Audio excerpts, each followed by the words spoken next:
তাদের স্টাডি মানে ধরেন একটা ইনভেস্টার, একটা হচ্ছে এজেন্সি, একটা কোম্পানি, এরা সবাই এখন আসলে জানে ল্যাঙ্গুয়েজটা কোথায় এবং আমাদের কি করলে আসলে আমরা ওয়ার্ল্ড সিনেমার সাথে বিট করতে পারবো, যার কারণে বাংলা সিনেমা ইন্ডাস্ট্রি ঘুরে দাঁড়িয়েছে এবং ইন্টারন্যাশনালি অনেকটা ওরা হচ্ছে কি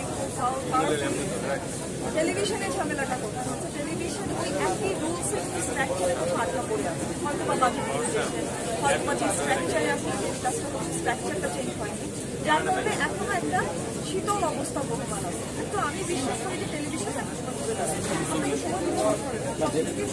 যেটা টেলিভিশনের কন্টেন্টগুলো, বিশেষ করে আমরা যদি 10 বছর পিছনে ফিরে যাই, সেই সময়ের যে কন্টেন্ট আর এখন ফ্যামিলি নিয়ে টেলিভিশন কন্টেন্ট বর্তমানে দেখা যাচ্ছে না।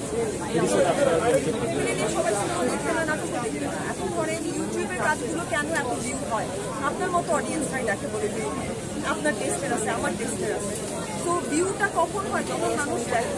তো ধরেন আমি যদি ইউটিউবের কন্টেন্ট নিয়ে কথা বলতে চাই, ইউটিউবের কন্টেন্টগুলো দেখবেন যে নর্মালি একটা সুস্থ সুন্দর গল্প যতটুকু হচ্ছে যে মানুষের এক্সপিরিয়েন্স, তার থেকে বেশি ক্রিঞ্জি বা ফানি গল্পের এক্সপিরিয়েন্স বেশি। টেলিভিশন কি করতে চায়, আমার বিজনেস যেটা দেখুন সেটাকেই বারবার করতেছে।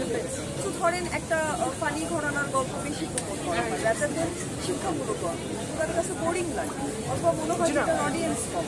আপনি যে প্রশ্নটা করছেন আপনি জানেন আমাদেরকে সব কিছুতেই সময় দিতে হবে। মানুষ একচেটিয়া এক টাইপের জিনিস বেশি পছন্দ করে না, যার কারণে দেখবেন যে ভালোটাও দীর্ঘদিনে স্থায়ী হয় না, মন্দটাও হয় না। It's all about ups and down, কখনো ভালো আসবে কখনো মন্দ আসবে, এটা ব্যালেন্স করাটাই হচ্ছে স্বাভাবিক। তো এখন টেলিভিশন ইন্ডাস্ট্রির অবস্থাটা একটু চলে, কিন্তু আমি বিশ্বাস করি যে এই মোনোটোনাস ব্যাপারটা যখন কমে যাচ্ছে, যখন বুঝবে যে না এই জিনিসগুলো আর চলবে না, তখন পরিবর্তনটা আসবে। যেমন সিনেমার ক্ষেত্রে ধরেন এই গত 5 বছরে আমি এসে থেকে বলছি যে পরিবর্তনটা এসছে, বোধটাই আর আসলে